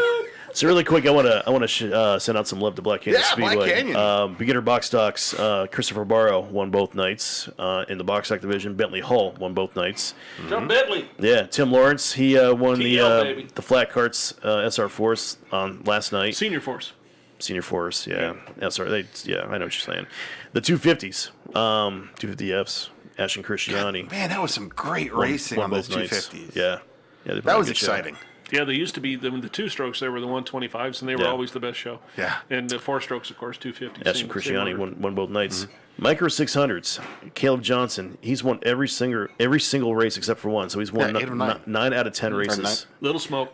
Yeah, he won both nights. Oh, he he won, did. Oh, that's right. Because when I left, it Yeah. was 8 out of 9. Yeah, 9 he out of won. 8. He won the night you were there, and he won last night as well. So he won 9 out of 10 races so far this year. Crazy. Unbelievable. And then the Open 500s, the only division that had 2 different winners both nights. Tyler Drever won Friday night, and then Kyle Hausfeld won Saturday night last night. So send out some love to the winners at Black Canyon Speedway Friday night, Saturday night. I will say this to all the kart racers out there: change your frickin' numbers. You don't need 325 cars in the same frickin' race. I don't care. Why are you going there? How many? I got 217s, 224s. I got. Come on, I picked the 37 because it was one of the least popular numbers in all of NASCAR Still is. history. Jeremy Mayfield and you. That's it. Kmart. Come on, people, throw the announcers a bone. Give me something. You're learning now, huh? Whatever. See how the I don't jobs. care. Yeah, it's And then have the exact same color car on every freaking car. Black. No, all the guys who have the wraps, Zach and all the guys had like identical freaking wraps. you just got to get familiar with the driver, and you just got to get familiar with the cars. That's all. You're not gonna get down on the first night, Right. So But no, that was great. Thank you for letting me come out there, and Yeah. and to Brian Love for letting me stink up your show for a little while. it was fun. It was a it was good fun. time. Hope you learned What? Some, hope you I'm gonna learned some announce the stuff. Royal Purple race next because I'm gonna mess up everybody's name. No, you're not. Oh yeah, I am. You're in twin. DJ is. DJ's gonna come down with a case of laryngitis all of a sudden. You're going to come down with a gonna- case of baseball to the face. No, I'll let you. Of course I would. Now I'm gonna be in the spotter stand. I have way too much fun in the spotter stand. You're a masochist or something. Why do you want the spotter stand so bad? Because what other place in that entire track, gosh. with the rules set, if there's no spotter, there's no race car. Easy fun, I could do without spotters. I could kill them off tomorrow. Wouldn't care. right? Make Just everybody have on race race control, receivers. I'll boom. talk to them. You dumb bastards. Shit, They don't want no, me talking to Yeah, them. don't do that. You've heard me on the radio. You won't shut up during a race. I know it. You're worse than Mulder. You started getting chatty. I do not. I hate all of you. You see that redhead over in this corner? That I do. Wow. Did you see that pass right in the middle of the race? Oh, my Lord. You see that shit? Say it without pressing the button. Say it without pressing the button. These guys. Yeah. They're drunk. They're drunk. Well, the stupid thing is I tell them, hey, that's useless chatter on the radio. Then 2 laps later, I'm like, did you see that pass? So they're like, LeBronny, shut up. So I was at Black Canyon both Friday night and Saturday night. He took the weekend off. So Right. you're the only one at Meridian. Had the Right? poops. Yeah. Had the poops. Is the Cruise Hot night. August Nights cruise night, Cruise night which at you Meridian. gotta always love when people bring out their hot rods. And I can't remember the guy's name. Beautiful machines. Oh, speaking of beautiful machines, guy brought a Thank 1972 you. all electric. Sorry. Looked like a golf cart that was miniaturized on 3 wheels, and what was the in Cars, not Luigi, but one of the other guys, little 3-wheeled. Cushman looking thing? Yeah, Like it a was so Cush- cool. Guy got like 3rd in like the all around voting. It's so cute. Usually that little Nash Metropolitan wins. Little pink one. Didn't show up. No, she usually wins. But no, beyond that, the Hey, burnout Garrett competition- won the drag race. He won the drag race, voluntarily Third disqualified time. himself by He's pulling off the third track. time he's won. Hey, don't talk about that in part. apparently a miscommunication. Yeah, he won, but Yeah, went to pits or something. And I don't know. that little miniaturized truck of nothing but engine and rear tires. It's a 1930. I helped build that. Right, no, it's a it's beautiful. 1932 Ford pickup. It's been stretched He's 2 got an inches. It's got engine that's this big, and it's got- tires even bigger, and It's got a 468 cubic inch big block in it, which did not fit unless we strength the frame up. Right. Garrett hand built that frame. the headers uh, coming off that thing. Look like spaghetti, don't they? Well, that and they look like spaghetti that came off of like That's what they're supposed to look giant in the Jack and the Beanstalk stories table. Those things are freaking like 18 inches around. When that car was rust, right? Mm-hmm. We sat there and looked at it. And we're like, God, what color do we paint this thing? Red. And we thought, no, he finally figured out what red. And so we had to go through car lot to car lot to car lot to figure out what red we wanted. That car, the red on there, is Barcelona red off a 2015 Honda Accord. Yeah. And the black is basic black gloss, and it's that beautiful that truck. stain on the wooden bed, just sets. He found a guy in Emmett that found the wood, and we did that wood. In fact, it's crazy. That wood we actually worked on for about 4 weeks, sanding and getting that right. And Garrett, I hope is listening tonight because his truck is incredible, and Garrett's even a better person. So it's wait till you see when his '57 Chevy car is beautiful. Yep. Wait till you see when we're done with 30 Chevy that he's got. A couple of new cars that were out there I hadn't seen before in that cruise night. A guy had his Studebaker 2-door wagon out there. Oh wow! Oh my God! Weird looking body style, kind of cool. But you know me. I went ballistic on it. And then, of course, there's a 63 Corvair out there. And then Billy Ship brought out his 74 Corolla. Dug it out of the woods, cleaned it up, brought it out. It was beautiful. I mean, we're talking this. It was everything factory. This was a 74 Corolla. Wow. That sat in some guy's field for 10 years. Wow.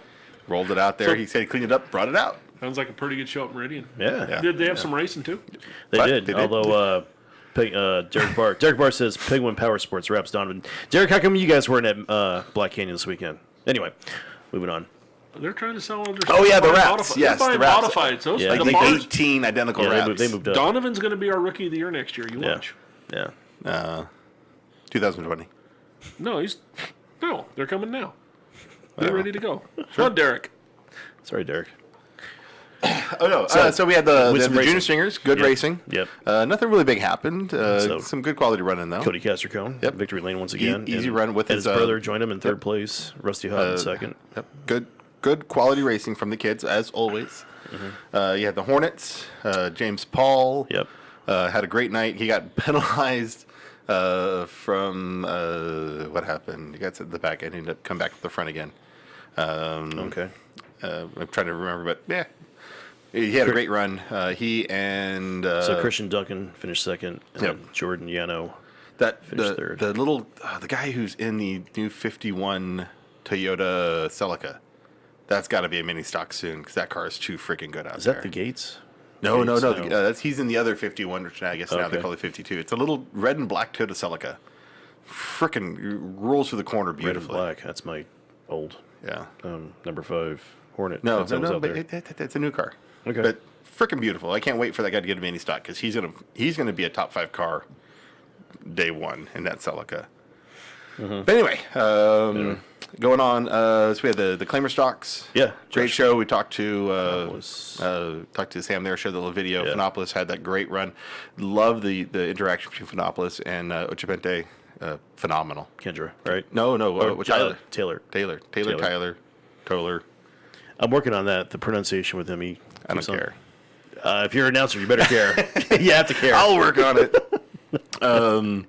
So that they had a great main event. The Super Stocks put on a really good show. And Let's talk about that. Oh my God! I will was tell watching you, this race on Race Monitor on my couch, watching the NASCAR race, going, having only missed I think 2 races at Meridian Speedway this year, and made almost every race last year at Meridian Speedway.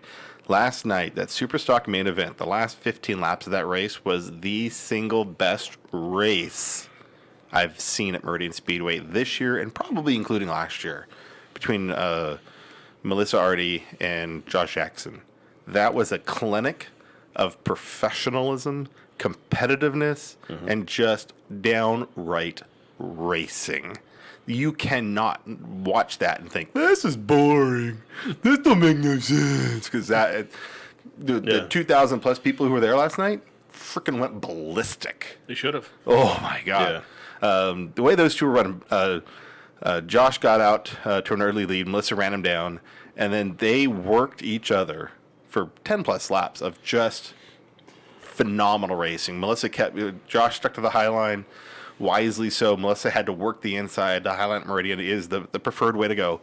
And she would get underneath to his wheel, to his door, side by side, and then just have to give up for some reason, either too tight, too loose, something would happen, and she'd get behind him. Run the bumper, run the bumper, run the bumper, look low, and make the move and work it. And Josh gave her exactly every inch she needed without punching her or pinching her down. It was amazing. It just kept going and it kept going. You're like, oh my God! Who do you root for? I mean, at A great race. That's what you're right. Yeah, that's all you do. It was amazing. And then watching the last lap come to white flag, Melissa gave just a little bit of bumper love coming into one, just enough to make the butt of that big old car get a little wiggle. She was there. Ran tire to tire the whole way down the backstretch. Perfect, the perfect run through 3 and 4, and you could not tell got visually. a bad strut there. Looks like got a bad strut. You couldn't tell who was going to win until the flag the sign showed up who got the win. Yeah. It was You couldn't tell. 0.009 seconds. Visually, you could not tell who won. Which is where you put the transponder. Right. Yes. That's like, are you on the axle or are you 4 inches back from the axle? I mean, that's it. We busted somebody in the RP series once for putting the transponder up in the nose. Yeah. It was amazing. True story. And again, everyone went just ballistic. You salivate for races like that on any given night. Not that, ladies and gentlemen, that is not salivating. The way you're describing the story, he's doing the sound, Right. the sound effects. No, I and all got you, that dude. stuff, It was amazing. I was so happy I got to watch that. So was it a good race? That's all right. I mean, the race was okay. What else happened in Meridian? We got 15 minutes. I want to talk about the shit I want to talk about too. No, I'll run it down. All right. Yeah. Filibuster! Uh, Who are you, liberal? Good Lord, Trump. The Bombers were in action last night. Yeah, sure. We'll skip that. Skip that. Did you have a minivan? Yeah, the kid did well. Key hit the wall in the heat races. Durbin brought out his Cartoon Network ride, and he Durbined it. Roy Boots was there last night from the. Roy Boots from Magic Valley? Yeah, he was there last night. Roy Boots. Which one was he in? Number 15, black number. There's a snake in my Roy Miles' Boots. brother. Probably. Yeah. There's a snake in my Roy Boots. Yeah. Yeah. All right, let's talk about are you there or are you not? The no fault rule. Okay. Are we done? Are Yeah, you that getting was ready to it. That talk was about it. that? Or are That you was it. giving me Moving a on. look or what? That was it. I'm ready. You want to go outside? I mean, I have a trap. All right, let's talk about this. We saw earlier. Donovan played some great footage of the IndyCar race this morning at Pocono, and we saw a terrible wreck happen down in the tunnel turn 2, which is considered one of the worst turns. NASCAR guys at least hate it because you're wide open, you don't lift. And we run it on iRacing a bit, and I've run Pocono a bunch this weekend, prepared for next weekend. We have an iRacing race at Pocono next weekend in IndyCars. Just as Richard Petty from back in 1980. When he hurt himself really bad in that tunnel turn. I was at that race. I was like probably 10 years old or something like that. But it's just a bad turn, and it's got a bump in the center of it and stuff. You kind of got to hit it just right to make it fast. And actually, if you let off, you're faster than if you try to gas through it. But it's just a weird corner. The old adage, and it's not going to be solved tonight on a podcast in Donovan's grandmother's basement. But when are you there, and when should you give room? I've got a weird perspective. I've driven race cars. I've owned race cars. I've officiated a lot more races than I ever ran by now. Okay? So my opinion is I guess there's a point of it that's valid, but I've also looked through it through my rose-colored glasses of how things should be rather than how sometimes they actually are. In our series, in the series that I've been in the past, we have what's called a no-fault rule. 2 cars touch, they bring out a yellow, they both go to the back. I don't have to decide who's at fault. But if you look at the race today, there was a couple things that stood out to me. And a good friend of mine named DJ Everett, you ever heard of him? No? Well, he's probably not. Saw it on a website once. We were. Which one? He's right there. Which one? He's right there. Been on many. But we were texting back and forth, and I think we saw things really similar. So I'm kind of looking for a dissenting opinion if you have one. If not, maybe somebody on the chat does. But the start of that race was weird. The restart where they were single file. Robert Wickens had a heck of a run. He got 2 cars on basically the front chute, went through turn 1, had a great run.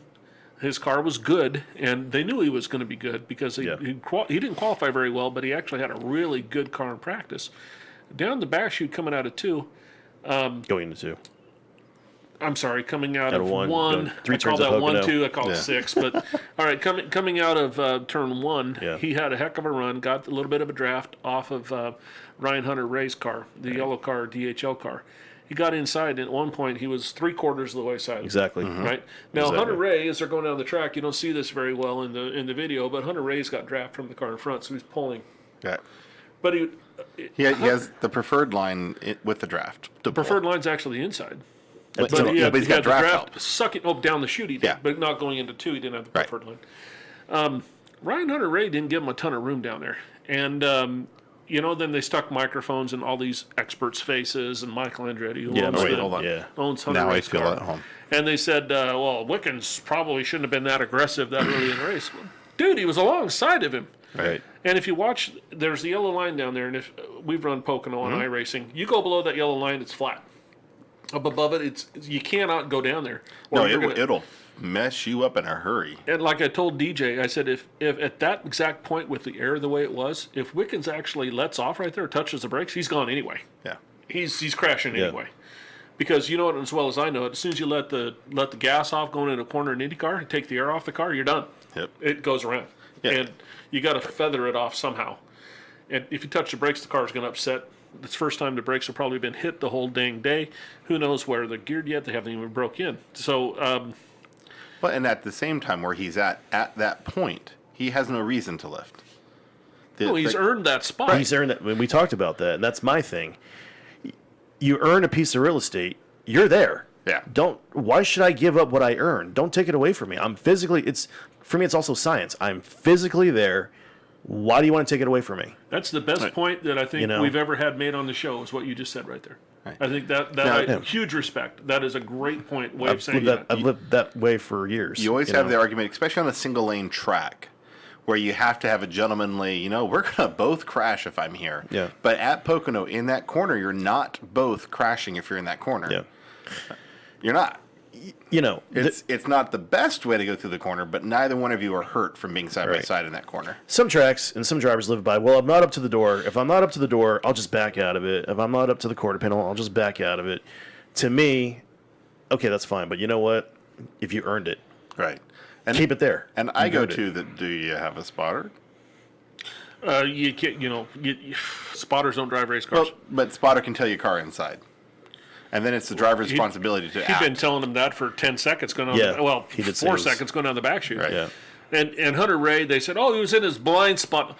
Bullshit. He was alongside of him. And No. you don't think he's looking? I mean, he got a lot of time. We both They were did. actually even at one time. Then Wickens Yeah. started dropping back. So Hunter-Reay knew he was there. He was going to dive know? in there in front of him, take the air off the nose of the car, and make the push on the front end. going to make the car behind him push because Yep. the air was gone.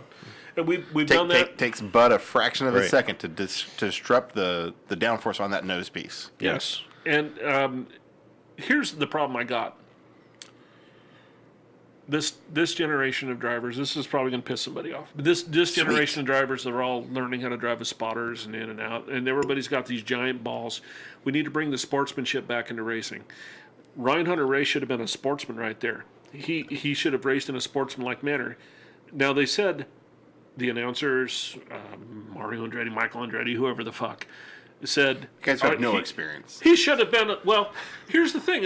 I guess I'm different. Maybe I'm wrong. And if I am wrong, God, somebody help me out. But it's equal fault there. Mm-hmm. If anything, it's probably 60-40 Hunter-Reay. Because, like DJ eloquently said, I've earned the right to have this hunk of real estate down here in turn 2. And it's not like they're bomber drivers. These guys have been around. They've turned laps. Yeah. And to understand that no part of that racetrack is yours, but the part that you got. And for anybody to try to take that away from you, it's on the other driver for coming down onto you or into you.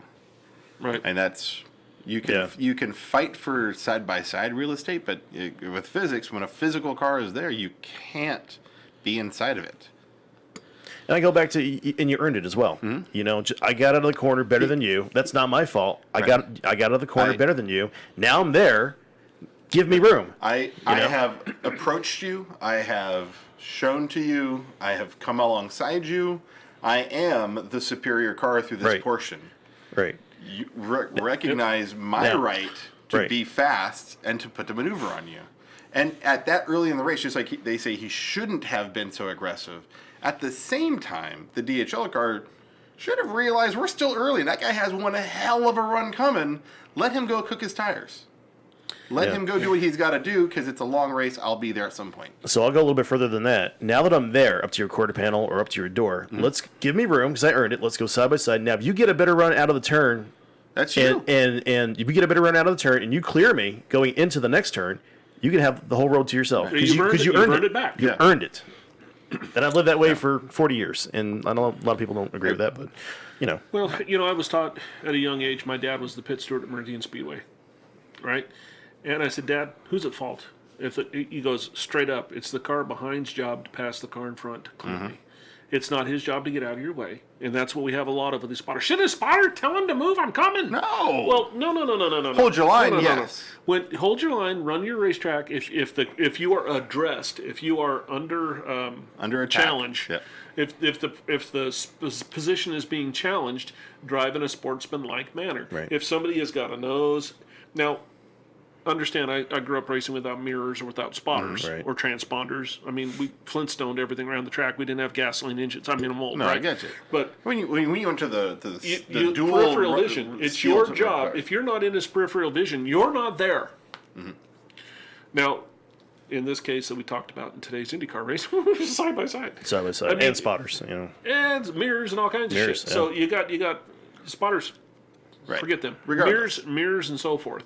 Spotters can also fudge things trying to make a driver do things. They think they're Right. driving a race car, right? I mean, there's been times this year I've said, next year I'm not having spotters in the Royal Purple Series. We're just going to do this old school. And I thought, right now I'm leaning that we'll leave them. But there's some times that I go, spotters make this shit worse. Yeah. They make everybody more fired up. They get in the driver's ear, you tell it, I'm up here and we're having a fight. Yeah. The driver doesn't need to hear that shit. So yeah, like I said, I've lived by the rule, the theory that if you earned it, you could have it, but if I earned it, don't try to take something away that I earned. That's what I've always lived by. So DJ's making a lot of freaking sense tonight. And I'm right there. I'm right there with him. For always. I've always looked at it as well. If someone's on it early, they're gonna not be on it late. And I would rather have my equipment there the second half of the race than the first half of the race. Yep. If someone wants to go forward, fucking go forward. Yep. Give him Yeah. make him burn his tires up. Make him do something a little bit so that he shaves off 3 to 5 laps of quality racing. Just make him work that little bit, but give it to him. But make him Tortoise in the hair, baby. you know, Trevor Christiani last night, the end of the race, his car was kicking ass. And maybe he wasn't fastest up front. Yeah. if I was in Ryan Hunter race shoes, whether it's the first lap or halfway through the race, if I see Robert Wickens coming up on me on the first Yeah. lap, take it. Yeah, when you got a guy with let that him much let him head of go. steam. Let him go. Let him possibly burn up his tires or Yeah. do something later in the race, but just take it. Go ahead. I love the comment from Hunter Ray when he asked his spotter, "What happened? You came down on him, dude. Yeah. He was there the whole straightaway." Yeah. Luckily, we didn't have a fatality, but we're going to have some issues. This young man's going to have some problems the rest of his life from that wreck today, and unfortunately, that's the business that we're in. Yeah. Right? But At can the it same be time- avoided? Yeah. Does it need to be talked about? Sure, because we can never let the line get blurred. Right. One thing I do always come back to and insist on, we call this sport racing. And a part of that is what Josh Jackson and Melissa already did last night. They raced each other. Sure. If you're Hunter Ray and your ability at that point is to race Wilkins, then race him. But if that car is far superior to you, as it was, there's no race happening at that point. You don't just lay up, but you let that car go and do its thing. Because you're not involved with, you're not competitive with the speeds and with the talent of what's coming by you. Well, if we break that down to local stuff, I see it in our series. I see it, There's nothing for him to gain at that point to come down on him to throw Right. any kind of maneuver lap on 7. him. On lap 7. Yeah. lap one of actual green flag. Okay, green flag. Right. Right. Right. we've had issue in our series over the 6 years that we've had it, very similar. I don't have to decide fault. People run up to me, did you see what that guy did? Right. Yeah, I did. In the spotter stand, we hear it all the time. Oh, constantly. Yeah. And It's you tell, I'm fantastic. going to go get Todd's ass. You better tell this guy. I'll tell him real quick. Hold on. Hang on. Todd, yeah, you're not pushing the button. You're pretending to talk to me. I mean, no, I respect everyone who's up there. Yeah, but we don't. Here's the thing, and I know we got a lot of Royal Purple Modified drivers listening tonight. We don't drive your race cars. No, There's nights when you guys I can't afford that. Exactly. There's nights when you guys tear the shit out of your equipment, and we go after it and we go, hey, we did a great job tonight as officials. We Right? can drive one of those cars. And my Toyota get me home do. too. We do. Yeah, fuck, we did great. We feel terrible that our friends got their stuff all tore up. Yeah. But we didn't drive any of those cars. I get worked each side of every incident. A lot less this year than I ever, and because certain people aren't there anymore. But I don't Fair get enough. worked. Everything that ever happened was somebody else's fault. You never had. course. It was some people, right? They've never. You said, course. you know what? I'm probably 40-50% to blame in that too. And that's the way I like to look at things. When assigning an incident on the racetrack, it's probably 70% mine, 30% yours, or the other guy might say it's probably more 60% yours or 40% mine. But there's always a percentage of fault with each incident on the racetrack. There's an incident at Magic Valley Speedway. I got to talk about it. It's what we're talking about, right? A good friend of ours, Yeah. a guy that we really care about a lot, had his stuff all tore up. There's a big percentage of fault each way on that. Oh yeah. And you weren't there, but No, you saw some I was- videos of it. You were there. Lots of video, lots of talking. And, deliberate, intentional acts, I don't know anybody can think that quick, in those an incident like that. If I thought somebody was doing a deliberate, intentional act, they wouldn't be racing ever. And you got to trust me a little bit. I've done this before. I've been around a little while. I mean, granted, I don't want to come on the podcast and toot my own horn. Well, you're old. There's a reason why the promoters allow me to book shows at their racetracks. It's because I have done this a while. There's a reason why people want to come race in our series. It's because we built it and we've done this a bit. So when I don't come out on a side, don't get pissy. I'm not going to. Yeah. And people that knew me when I was racing with my kid in his go-kart, I was the worst. I was a complete douche. I mean, my kids did right, and all your kids are shitty. Oh yeah. And I was There's only terrible one that way, good so- driver on that track. When Neil was racing for me, it was the same way. Neil did nothing wrong. You guys are all pricks. And so I'm no different. Yeah. I'm not holier than thou. I don't have any special karma that makes me better. But as an official, I've got some time under it now. This is my 8th year of being running a series, and probably my 14th year of being an official. And I got a pretty good mentor. My old man was pretty good, right? Ran Meridian Speedway for a bit. I got Randy Kerr's a good mentor of mine, Kurt Kern. Steve Mulder's a mentor of mine, very big mentor. So anyway, sometimes you just got to go, LeBronny's seeing it okay. Sometimes I'm at fault too. Nobody's typed some questions tonight except for just recently here. We'll get to Joe Ransom here in a minute. Kyle Latham says he would love to race with no spotters. He might get that chance. You never know. Depends on the next 2 races if they keep You this. want to put me out of a job? Come announce. It's cheaper for me. Wait a minute. We're not getting rid of spotters. We better keep him. Keep out of the booth. Neil Latham says he's never been at fault ever. If you're in front of me, get out of the way, and if you're behind me, stay there. That's Right. a good point. He's laughing, of course, when he says it. Why guys, so serious? the next time you want to get down and get all fired up at an official, whether it's in our series or in a mini stock series or Hornet, Right. or whatever, take a walk in our shoes. Yeah. Last year I had a couple years back I had my fill of some people. Last year I had my champion come down and tell me I was a piece of shit. I'm like, no, I'm not. You screwed up and you aren't owning it right now. And they learned quick that don't work with me. Didn't you just say though that there's always a percentage to blame? Yeah, we have some too. So 50% of that, you are a piece of shit. I hate you. We'll just keep it coming. Keep it coming. So yes, we make mistakes too. At the Meridian race here, and- the Meridian race, we threw a caution that didn't need to be called, which definitely affected the outcome of that race. It change the whole dynamic of that race. Are you talking about when the 70 and 17 got together? The 66 and 17. Yes, that's what I meant. Sorry. 66 and the 51. Oh yeah. Oh no, that caution. Yeah, I was thinking Going to turn 3. Yeah.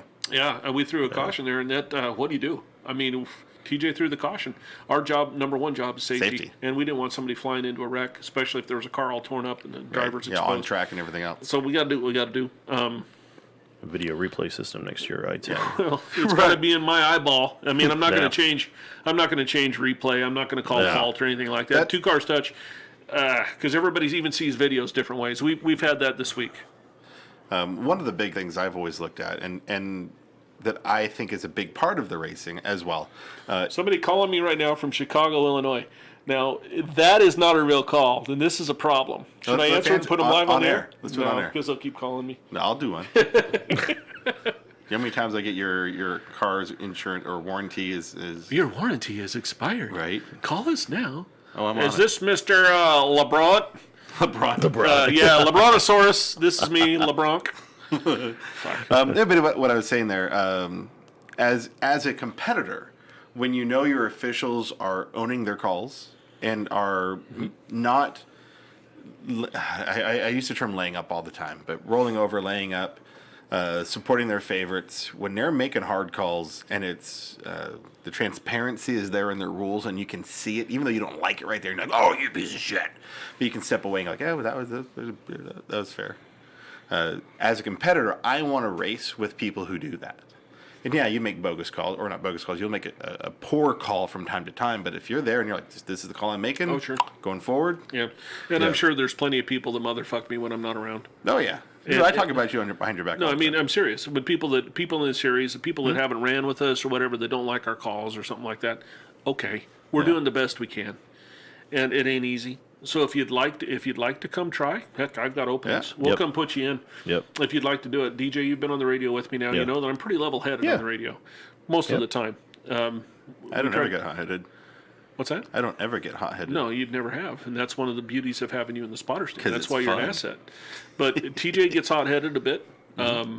Craig would get hot-headed. Rob Powers would get hot-headed. And I'd get usually mad at them for getting hot-headed. Then it would go a little bit nuts. But more beyond that, hey, I don't drive them.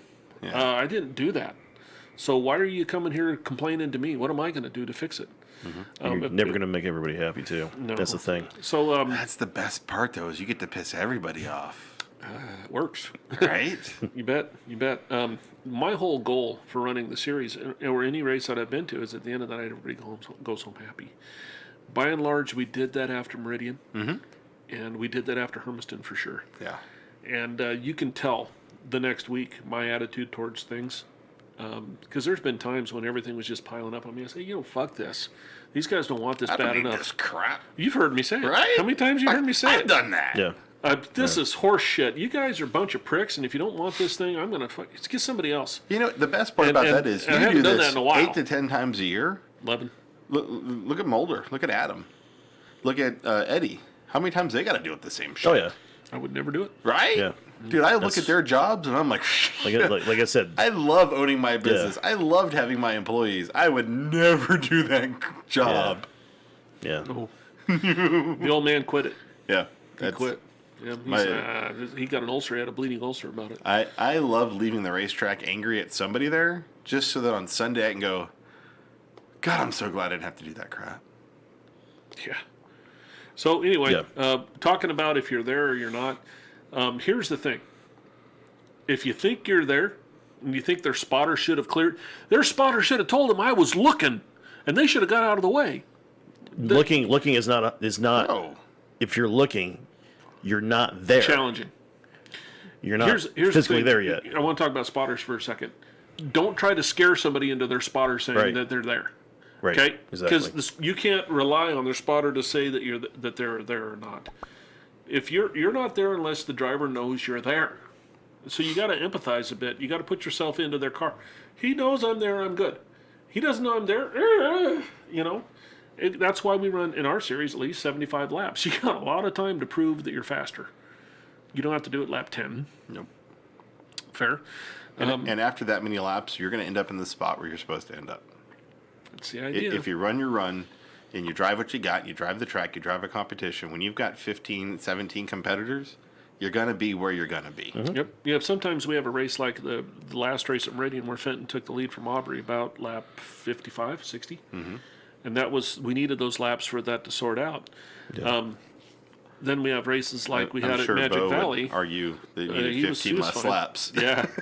Then we have a race like we had at Magic Valley where the leader was in, the guy who won the race was in the lead at lap 13. Right.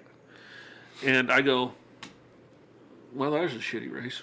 I mean, granted, it ended up being a good race behind him, but. Well, and when you have the cone and when you have a couple of early cautions, you're going to be able to pull that off. Yeah, and that's one of the things I'm looking at with the cars that are a half a second to a full second off the pace of the fast cars, being up front and the cones and that kind of thing, and makes it a little bit more dramatic. We're going to tighten up those of you that are in the series. We're going to tighten up you guys laying back before the cone. You know, I watched that at Magic. Oh no, they got to be nose to tail. They got to be nose to tail, or we're going to put him to the back. Yeah, where there's a gap, all of a sudden you're at the back of the longest line. So if you're new to the series, We choose for you if you're not going to suck it up. right, and you're new to the series, think about that real close because I'm talking at some people right now. Or if you rely on your spotter way more than you need to, and you're in the series, thinking about that too. Spotters need to really take a hard look at what the role is. They aren't driving that car. And from the spotter stand, and this is where when and if we have that rules meeting, I will argue up and down, left and right. We need more time to come to cone. And that's got to be because half the time we're coming to cone, it's like we're in 1 and 2, and the cone's coming out. No, son of a bitch. Here's the deal. I don't care Bring if the 'em up. spotters know the lineup's right. If I know the lineup's right, we're going cone. Right. I got a responsibility to But- that racetrack and those fans. I don't care if the spotters need We to know need the lineup's we need right. to relay that to the spotters so they can suck them up. Because Well, if they're waiting, if the driver's waiting to be told lineup's good, we need to give them time to say, okay, lineup is good. Guess suck what? up the car behind you. Here's the deal. Here's a catch-all. Yeah. If the cone's coming out, the lineup's good.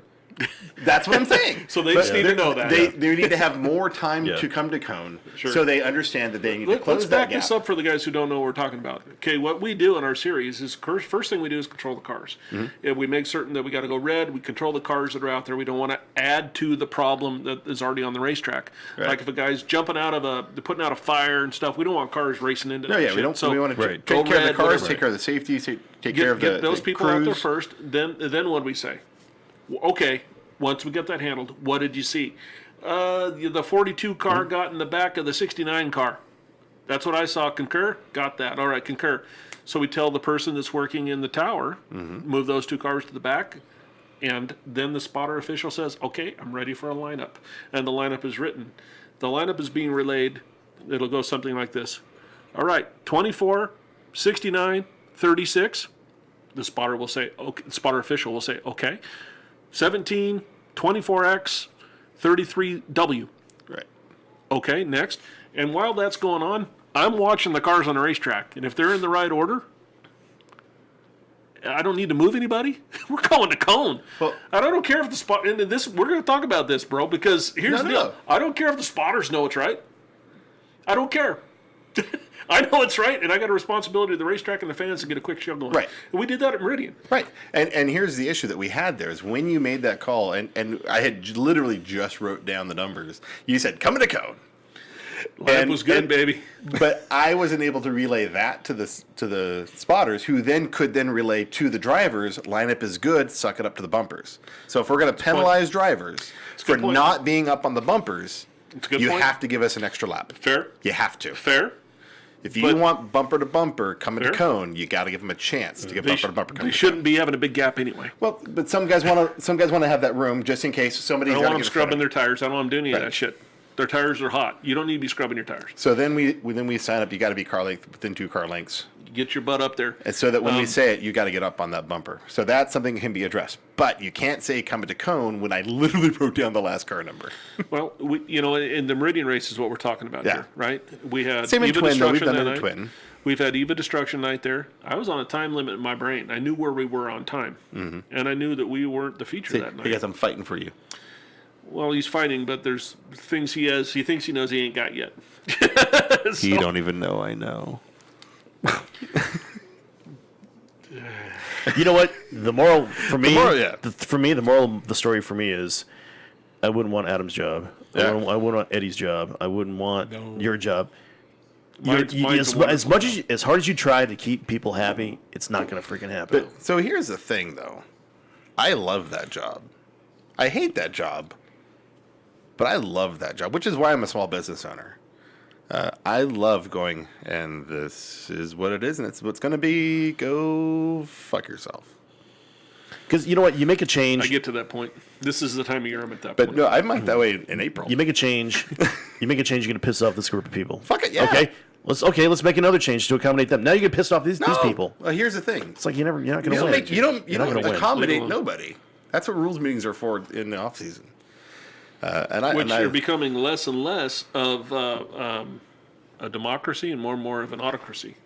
And there's some people that don't like that. We started this, and this was all of us, and we all got to make the rules. Yeah.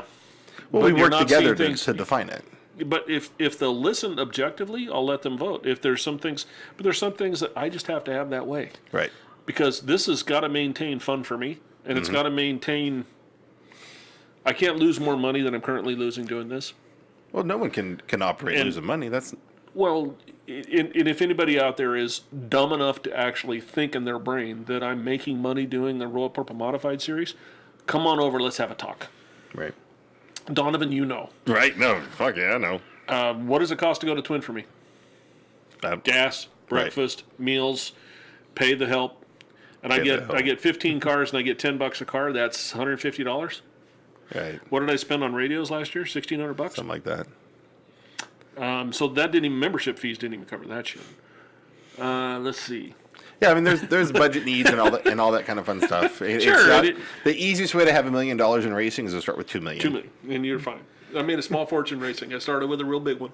I know. Yep. So anyway, we're not here to talk about the Royal Purple Modified but series. yeah, in making those calls, that was the big thing we talked about: is the who makes that call, who assigns the fault, whose shoulders carries that fault, and who gets to walk away happy, which is normally nobody. Yeah.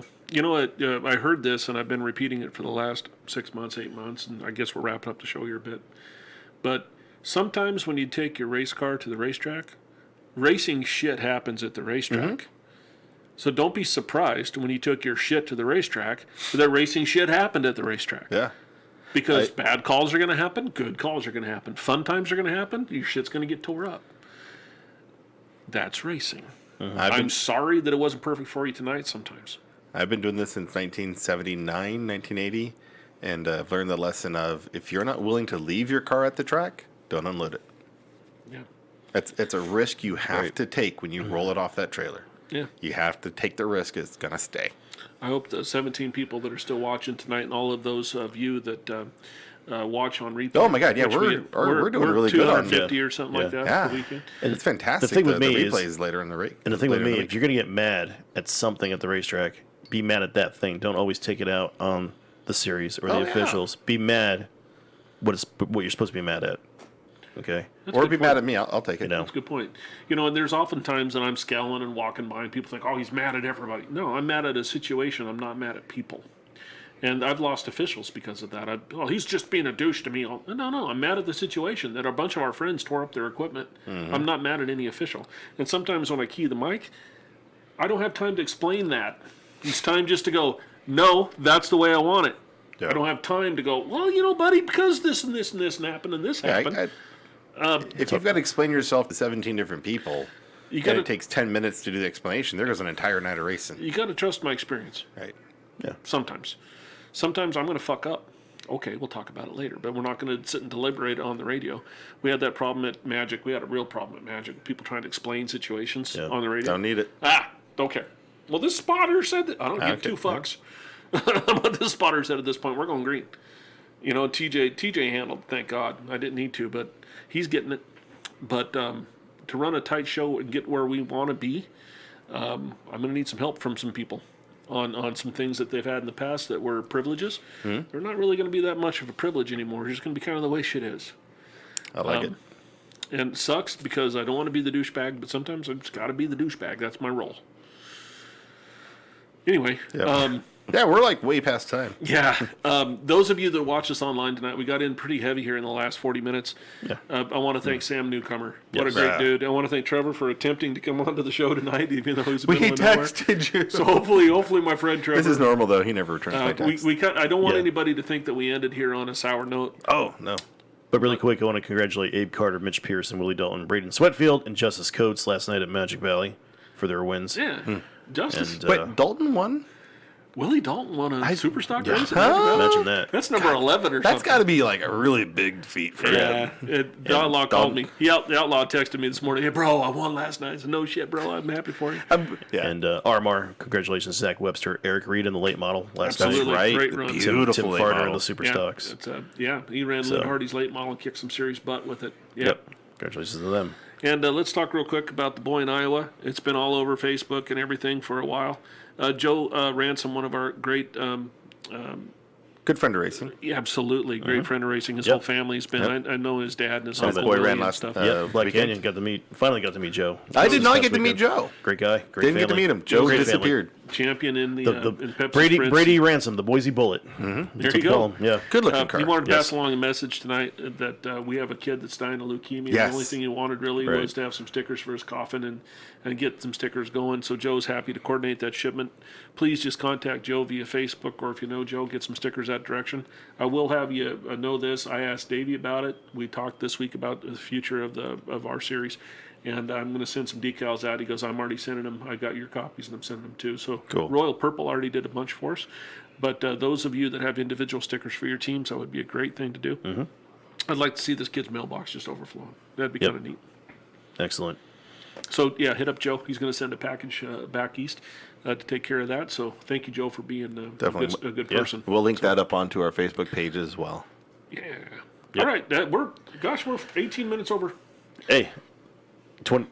18. Yep. Yeah, sure. I can count, douche. And we did go silent for like the first 5 minutes. Oh, that's true. Donald's going to work on USB parts and plugging shit It in. was plugged in, and we did the live mic test, and then it unplugged at some point or somehow. I think when the dogs came in. Probably when you went on a beer run. Probably. BEERUN. Probably beer beer run. All right. Yeah. Rita So and I do karaoke. for DJ Everett, you got anything else? For DJ Yeah, Everett, that's it. the voice of Black Canyon Speedway and the Royal Purple Modified Series. For Donovan Johns, the And I-10. voice of an I-10, absolutely. I get my plate full nowadays. Donovan Johns, the voice of his grandmother's basement. My name's Todd Lebroni. Yes. I'm the Fool. Appreciate you guys tuning in tonight. Those of you watching and so forth, send this link out to your friends and family. So we Like can build and this up. subscribe.